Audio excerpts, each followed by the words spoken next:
Welcome to Meganan TV. Burning topic. Pakistan ఒకప్పుడు పొరుగు దేశంగా సవాళ్లు విసిరిన దేశం. ఇప్పుడు సొంత కాళ్లపై నిలబడలేక విదేశాల ముందు చేతులు చాస్తుంది.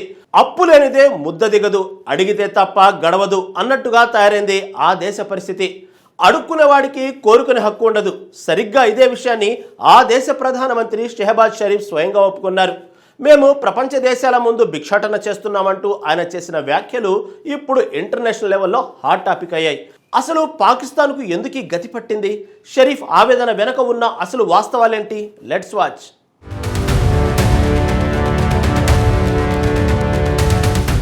పొరుగు దేశం పాకిస్తాన్ ఆర్థిక పరిస్థితి ఇప్పుడు చేతులు కాలేక ఆకులు పట్టుకున్న చందంగా మారింది. దేశం దివాలా అంచున నిలబడటమే కాదు, అగ్రరాజ్యాల ముందు తల దించుకోవలసిన పరిస్థితి వచ్చిందని ఆ దేశ ప్రధాని షెహబాజ్ షరీఫ్ స్వయంగా ఒప్పుకున్నారు. ఇస్లామాబాద్లో జరిగిన ఎగుమతిదారుల సమావేశంలో ఆయన చేసిన వ్యాఖ్యలు ఇప్పుడు ప్రపంచవ్యాప్తంగా చర్చనీయాంశమవుతున్నాయి.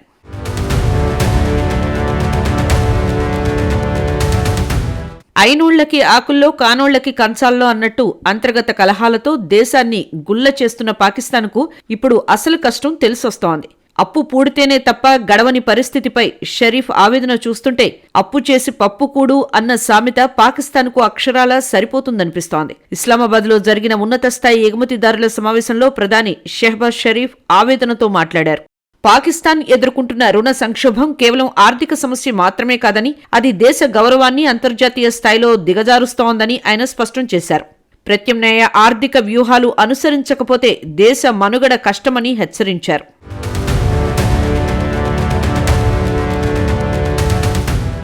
ఈ సమావేశంలో పాకిస్తాన్ సైన్యాధిపతి జనరల్ అసీం మునీర్ కూడా పాల్గొన్నారు.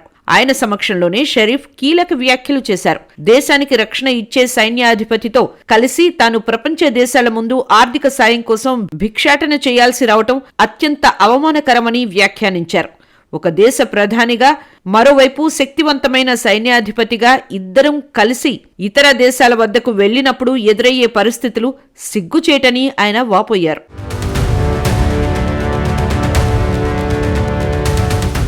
అడగనిదే అమ్మైనా పెట్టదు అంటారు.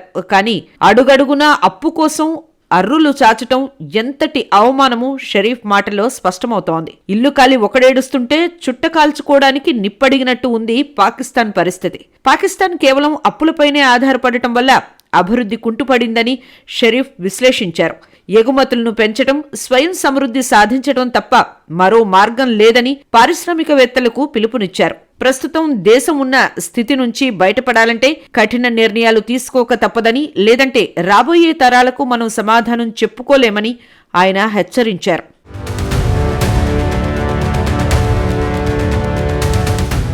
అప్పు చేసి పప్పు కూడు అన్న సామెత మనందరికీ తెలిసిందే. కానీ అదే అప్పు ప్రాణ సంకటమై దేశ గౌరవాన్ని బజార్న పడేస్తే ఆ బాధ వర్ణనాతీతం. ప్రస్తుతం పొరుగుదేశం పాకిస్తాన్ పరిస్థితి సరిగ్గా ఇలాగే ఉంది. అప్పులు తీసుకోవటం ఆ దేశానికి ఒక అలవాటుగా మారిందో లేక తప్పనిసరి పరిస్థితి అయిందో కానీ నేడు ఆ దేశ ప్రధాని షెహబాజ్ షరీఫ్ స్వయంగా తన ఆవేదనను వెళ్లగక్కారు. పాకిస్తాన్ చరిత్రలో ఎన్నడూ లేనంతటి తీవ్ర ఆర్థిక సంక్షోభాన్ని ఎదుర్కొంటోంది. విదేశీ మారక నిల్వలు అట్టడుగుకు పడిపోవటం, ఆకాశాన్ని తాకుతున్న ధరలు, నిత్యావసరాల కోసం ప్రజల ఆహాకారాల మధ్య దేశం కొట్టుమిట్టాడుతోంది. ఈ క్రమంలో అంతర్జాతీయ ద్రవ్యనిధి ఇతర మిత్రదేశాల నుంచి రుణాలు సేకరించడం షరీఫ్ ప్రభుత్వానికి అనివార్యమైంది.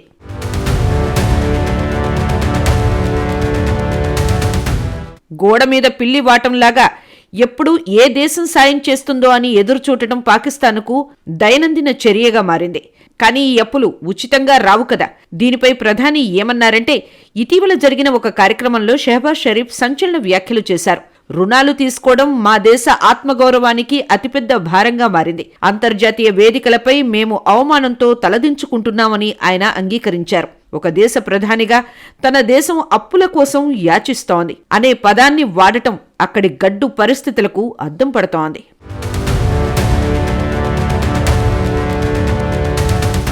కేవలం ఆర్థిక సమస్యలే కాదు, రాజకీయంగా కూడా పాకిస్తాన్ తన స్వతంత్రతను కోల్పోతోందని షరీఫ్ మాటల్లో స్పష్టమైంది. అప్పులు ఇచ్చే దేశాలు ప్రతిఫలంగా తమకు నచ్చిన పనులు చేయమని కోరుతున్నాయని, దేశ ప్రయోజనాలకు విరుద్ధంగా ఉన్నప్పటికీ ఆయా దేశాలకు కాదు అని చెప్పలేని దుస్థితిలో ఉన్నామని ఆయన ఆవేదన వ్యక్తం చేశారు.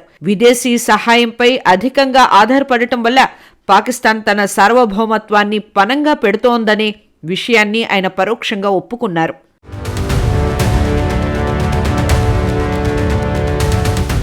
ప్రస్తుతం పాకిస్తాన్ మనుగడ సాగించాలంటే అంతర్జాతీయ ద్రవ్యనిధి ఇచ్చే బెయిలౌట్ ప్యాకేజీ అత్యంత కీలకం. అయితే అప్పు ఇచ్చే ప్రతి దేశం లేదా సంస్థ పాకిస్తాన్పై కొన్ని షరతులను విధిస్తోంది. రుణాలు తీసుకున్న పాపం ఆయా దేశాలు చెప్పే అడ్డగోలు నిబంధనలకు కాదు అని చెప్పలేని నిస్సహాయ స్థితిలో పాకిస్తాన్ ఉందని షరీఫ్ బాహాటంగానే అంగీకరించారు.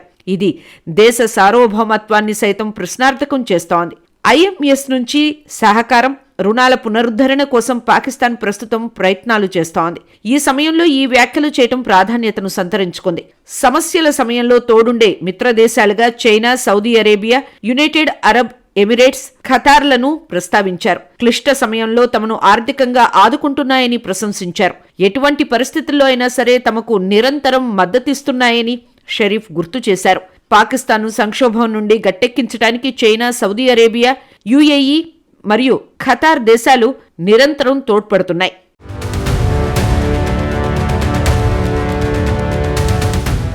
బిలియన్ల కొద్దీ సేఫ్ డిపాజిట్లను పునరుద్ధరించడమే కాకుండా 2024-25 నాటికి మరో $4 బిలియన్ అందించడమే లక్ష్యంగా పెట్టుకుంది. సిపిఇసి $60 బిలియన్ విలువైన చైనా పాకిస్తాన్ ఎకనామిక్ కారిడార్ ఇప్పుడు ఆ దేశానికి ఊపిరిపోస్తోంది. అయినప్పటికీ అప్పుగా తెచ్చుకున్న సొమ్ము దేశాన్ని శాశ్వతంగా ఆదుకోలేదని షరీఫ్ హెచ్చరిస్తున్నారు. కేవలం అప్పులపై ఆధారపడటం మానేసి ఎగుమతులను పెంచుకోవడం ద్వారా మాత్రమే దేశం గట్టెక్కుతుందని షరీఫ్ భావిస్తున్నారు. ముందే జాగ్రత్త పడకపోవటం వల్లే నేడు పాకిస్తాన్ ఈ క్లిష్ట స్థితికి చేరుకుంది. ఎగుమతిదారులను ప్రోత్సహించడం, పారిశ్రామికాభివృద్ధి చేపట్టడం ద్వారా మాత్రమే ఈ భిక్షాటనను ఆపగలమని ఆయన పిలుపునిచ్చారు.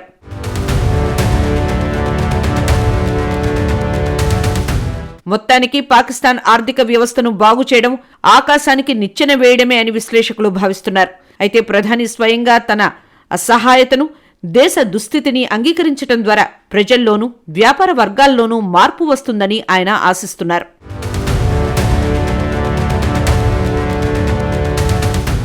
మొత్తానికి పాకిస్తాన్ ప్రధాని మాటల్లో ఒక నిస్సహాయత, ఒక హెచ్చరిక రెండూ కనిపిస్తున్నాయి. ఇప్పటికైనా ఆర్థిక సంస్కరణలు చేపట్టకపోతే పాకిస్తాన్ మ్యాప్ మీద మిగిలిన ప్రపంచ దేశాల ముందు తల ఎత్తుకొని నిలబడటం అసాధ్యం. అప్పులతో నడిచే బండి ఎన్నాళ్లు సాగుతుందో చూడాలి.